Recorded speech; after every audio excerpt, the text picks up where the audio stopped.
जी students, हमारा next topic है that is dynamic equilibrium. वैसे आपके पास डायनेमिक कहते हैं कि ऑब्जेक्ट ओवरऑल मोशन में हो लेकिन इक्विलिब्रियम में हो। हम डायनेमिक मतलब मोशन को कहते हैं। जब कोई बॉडी हरकत में हो और साथ इक्विलिब्रियम में हो तो हम उसको कहते हैं डायनेमिक इक्विलिब्रियम। फिजिक्स के जुमले में आता है। बट केमिस्ट्री क्या कहती है, जब रिएक्शन हो भी रहा हो और इक्विलिब्रियम में हो वो डायनेमिक इक्विलिब्रियम होगा। समझ रहे हैं? रिएक्शन रुका नहीं हुआ, रिएक्शन चल रहा है, रिएक्शन हो रहा है बट वो किस में है? इक्विलिब्रियम में। ये कैसे हो सकता है? इसको अभी स्टडी करते हैं। हमने अभी एक रिएक्शन किया था सल्फर ट्राइऑक्साइड वाला। उसी रिएक्शन को दोबारा से लिखते हैं। हमने लिखा था 2SO2 प्लस O2। इसको फॉरवर्ड करने के लिए सल्फर डाइऑक्साइड को हम ऑक्सीडाइज करवाते हैं। इसमें ऑक्सीजन वो ऐड कर लेता है। Add of oxygen means what? Oxidation. ठीक है, इसको ऑक्सीडाइज करवाते हैं। तो हम इसमें एज ए कैटलिस्ट यूज करते हैं V2O5। ठीक है, तो इसको हम एक्सेलरेट करवाते हैं। कैटलिस्ट हम क्यों यूज करते हैं? ताकि रिएक्शन को स्पीड अप किया जा सके। क्या किया जा सके? Speed up.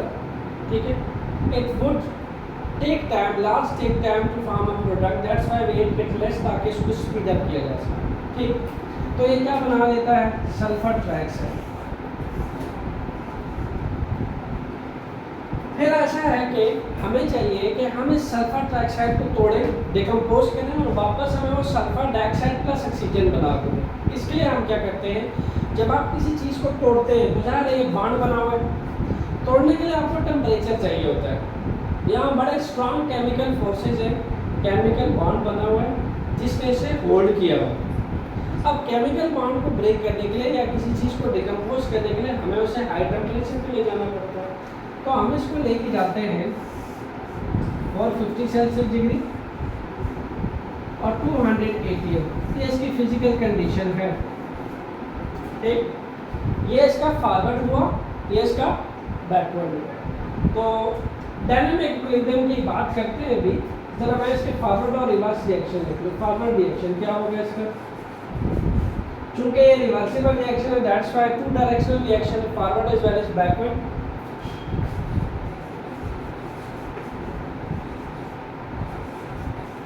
To plus 4 forward के लिए कैटलिस्ट डालें ताकि इसको स्पीड अप किया जाए और जल्दी से हमें सल्फर ट्राइऑक्साइड मिल जाए। डायनेमिक इक्विलिब्रियम एक स्टेट है, एक कंडीशन है। अभी हम वो अचीव कैसे करते हैं वही बताने लगे। रिवर्स रिएक्शन, इसको बैकवर्ड रिएक्शन भी कह सकते हैं। क्या किया कि सल्फर डाइऑक्साइड को हाई टेम्परेचर पे लेके जाके थोड़ा इसको, कितना हाई टेम्परेचर? 450 और 200 ATM प्रेशर।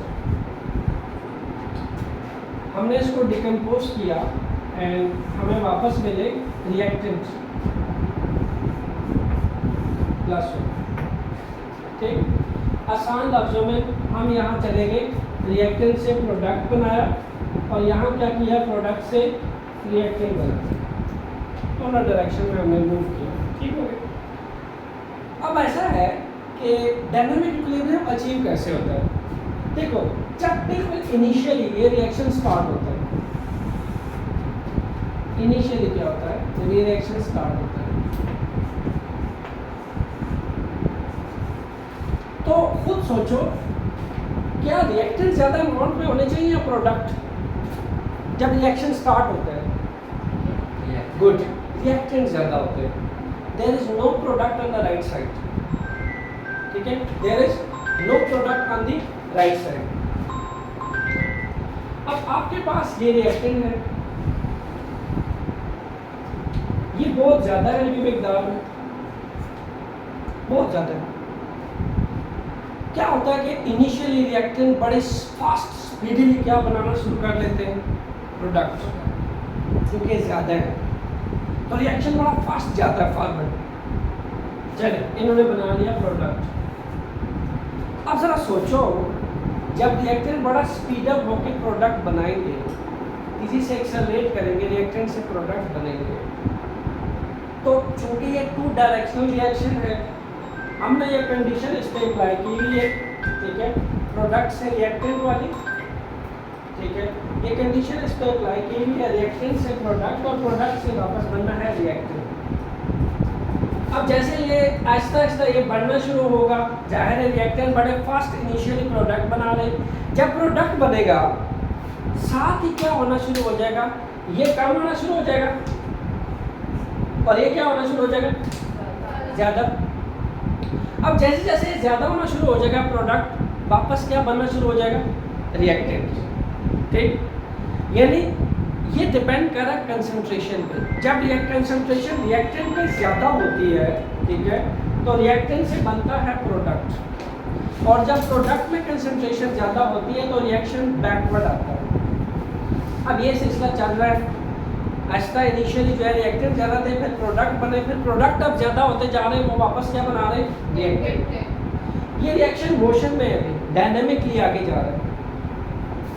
एक टाइम आएगा, with the passage of time आप देखोगे कि जो रिएक्टेंट है that will becomes equal to, यानी जिस रेट से, जिस रफ्तार से रिएक्टेंट प्रोडक्ट बना रहे हैं, बिल्कुल सेम उसी रफ्तार से प्रोडक्ट से वापस क्या बनेगा, रिएक्टेंट। अब ऐसा है कि जितनी रफ्तार से रिएक्टेंट प्रोडक्ट बना रहा है, उसी रफ्तार से जब प्रोडक्ट से रिएक्टेंट बनेगा, क्या कंसंट्रेशन चेंज होगी रिएक्शन की, क्या कुछ चेंज मिलेगा रिएक्शन में, या जितना यहाँ से प्रोडक्ट बन रहा, प्रोडक्ट से वापस रिएक्टेंट बन रहा है, ठीक। तो मतलब मेरा रिएक्शन ओवरऑल मोशन में है, चल रहा है, बट ओवरऑल वो किस में है, नेट इफेक्ट क्या है रिएक्शन का, इक्विलिब्रियम, यानी डायनेमिक इक्विलिब्रियम, ठीक। रिएक्टेंट से जितने प्रोडक्ट बन रहे, प्रोडक्ट से उतरे रिएक्टेंट बन। अब इसको एक ग्राफ से समझते हैं, आपको बात ज़्यादा अच्छी क्लियर होती है।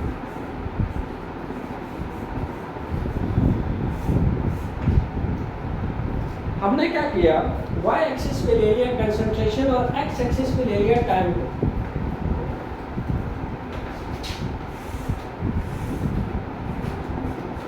यहाँ टाइम को ले लिया, यहाँ ले लिया कंसंट्रेशन। कंसंट्रेशन का वर्ड पता है ना, amount of solute present in a solvent, amount of solute present in a reaction, ठीक, उसको कहते हैं कंसंट्रेशन। किसी सॉल्वेंट के अंदर सॉल्यूट की क्या मकदार है, किसी सॉल्यूशन के अंदर सॉल्यूट की क्या मकदार है, कंसंट्रेशन कहलाती है। तो हम कंसंट्रेशन देखने जा रहे हैं टाइम के साथ, बिल्कुल इसी रिएक्शन की जो हमने लिख रखा है। हम इसमें साबित करेंगे initially sulphur dioxide plus oxygen ज़्यादा थे, तो रिएक्शन बड़ा फास्ट गया, सल्फर डाइऑक्साइड रिएक्शन बड़ा फास्ट, रिएक्शन से प्रोडक्ट बने, सल्फर ट्राइऑक्साइड बना। हमने देखा कि राइट साइड पे सल्फर ट्राइऑक्साइड की मकदार बढ़ रही है, रिएक्शन ने वापसी का रुख किया, बैकवर्ड का, वापस में ये बनाने लग गया सल्फर डाइऑक्साइड प्लस। अब हुआ क्या कि जैसे जैसे समय गुजरा है, ये जो टाइम है, जो रफ्तार है जिससे रिएक्टेंट से प्रोडक्ट बन रहे हैं, ठीक उसी रफ्तार से रिएक्शन में प्रोडक्ट से रिएक्टेंट बनने लगे। यानी आसान लफ्ज़ों में none of the reactants or product changed, they remain same. Reaction overall चल रहा है, डायनामिक में है, लेकिन जब कोई इफेक्ट नहीं आ रहा, चेंज नहीं आ रहा, तो हमने कहा this state of the reaction is known as dynamic equilibrium. एक ऐसी स्टेट है, ठीक है, एक ऐसी स्टेट है जिसमें रेट ऑफ फॉरवर्ड रिएक्शन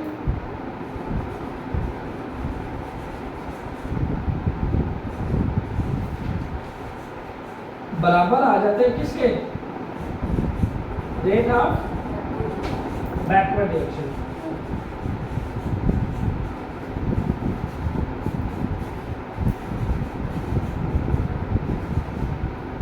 जिस रफ्तार से रिएक्टेंट से प्रोडक्ट बन रहा है, बिल्कुल उसी रफ्तार से जब प्रोडक्ट से रिएक्टेंट बने, या जितनी देर में R से P बन रहा है, ठीक उतने ही टाइम में P से R बने, ऐसा स्टेट कहलाती है equilibrium state, dynamic equilibrium state. समझ आ गई बात? अब अगर इसका ग्राफ देखें हम, ग्राफ में क्या है, ग्राफ में हमारे पास अगर इनिशियली देखा जाए तो रिएक्टेंट बड़े ज़्यादा है, ये रिएक्टेंट है, ये रिएक्टेंट है, ये बहुत ज़्यादा है। अब जब रिएक्टेंट बहुत ज़्यादा है और टाइम के साथ साथ रिएक्टेंट क्या कर रहे हैं, कम है, टाइम के साथ साथ रिएक्टेंट कम है, ठीक है। अच्छा, हुआ क्या कि इनिशियली क्या है, रिएक्टेंट बहुत ज़्यादा है, देखिए ये रिएक्टेंट है, this one is for reactant. Reactant में कौन है, sulphur dioxide plus oxygen, 2SO2 plus O2। यहाँ जब टाइम 0 है तो रिएक्टेंट बहुत ज़्यादा है इनिशियली, मैंने बताया था ना कि 0 टाइम में रिएक्टेंट बहुत ज़्यादा होते हैं। अभी रिएक्शन शुरू करना है, अभी रिएक्टेंट की भरमार है, अभी तो उन्होंने रिएक्ट करना है, इसलिए T0 पे ये मैक्सिमम है, इसलिए लाइन यहाँ से शुरू हो रही है। बट आप देख रहे हो कि जो इसकी स्लोप है वो टाइम के साथ साथ नीचे आ रही है। टाइम हम बढ़ा रहे हैं, कंसंट्रेशन आहिस्ता आहिस्ता डिक्रीज कर रही है। कैसे बढ़ा, यहाँ तो मैक्सिमम थी, यहाँ नीचे आ रही है कंसंट्रेशन, कंसंट्रेशन नीचे आते आते आते यहाँ तक पहुँचते पहुँचते बिल्कुल ख़त्म हो जाती है। ठीक इसी रफ्तार से जब T0 पे ये मैक्सिमम होता है, ठीक है, तो नो डाउट T0 पे प्रोडक्ट 0 होते हैं, इसलिए प्रोडक्ट यहाँ से शुरू होंगे, यहाँ से। T0 पे तो अभी कोई प्रोडक्ट बना ही नहीं था, इसलिए P जो है, यानी जो मैं सल्फर ट्राइऑक्साइड का ग्राफ बनाऊंगा वो यहाँ ओरिजिन से स्टार्ट होगा, क्योंकि यहाँ पे प्रोडक्ट क्या है, 0। यहाँ 0 टाइम पे रिएक्टेंट कितने थे, मैक्सिमम। आप समझ गए हो ना, इसलिए ये मैक्सिमम से स्टार्ट होगा, बट टाइम के साथ साथ कम हो रहे हैं। जाहिर है रिएक्टेंट से प्रोडक्ट जो बन रहा है तो टाइम के साथ साथ कम तो हो रहे। अच्छा, फिर जब T0 हुआ ये साथ साथ बढ़ता, जितना ये कम होता गया ये आहिस्ता आहिस्ता ये बढ़ रहा है। देखो ये बढ़ रहा है, बढ़ रहा है, बढ़ रहा है, बढ़ रहा है। अब देखो कंसंट्रेशन बढ़ रही है इसकी, जितना रिएक्टेंस कम हो रहा है टाइम के साथ साथ कंसंट्रेशन, प्रोडक्ट उसी मिकदार में बढ़ रहा है। एक टाइम आएगा ये भी बिल्कुल इसके हॉरिजॉन्टल हो जाएगा, ऐसे दोनों एक दूसरे के बराबर आ जाएंगे, यानी यहाँ बन जाएगा सल्फर ट्राइऑक्साइड।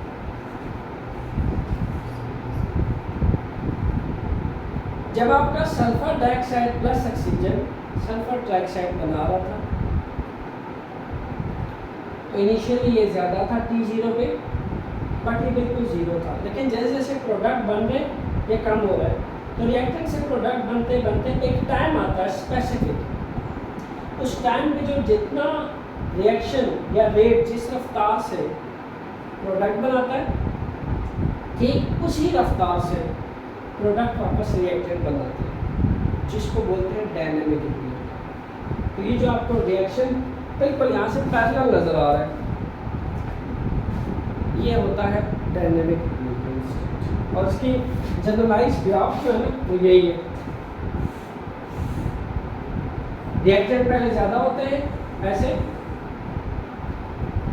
प्रोडक्ट जो है वो आपके पास यहाँ 0 होते हैं, और ये बिल्कुल यहाँ बिल्कुल एक दूसरे के सामने आते हैं। This one is reactant, this one is product. इसका जनरल डायग्राम ये टाइम है, दिस वन इज कंसंट्रेशन। आप समझ गए, T0 पे प्रोडक्ट रिएक्टेंट मैक्सिमम है और T0 पे प्रोडक्ट 0 है, बट जैसे जैसे T बढ़ रहा है प्रोडक्ट बढ़ना शुरू हो गए और रिएक्टेंट कम होना शुरू हो गए। होना भी यही चाहिए, but after some time they become parallel to each other, यानी हमें डायनामिक इक्विलिब्रियम अचीव हो गया। तो डायनामिक इक्विलिब्रियम कैसा इक्विलिब्रियम है, जिसमें rate of forward reaction equal आ जाए rate of backward reaction. Any doubt? समझ आ गई?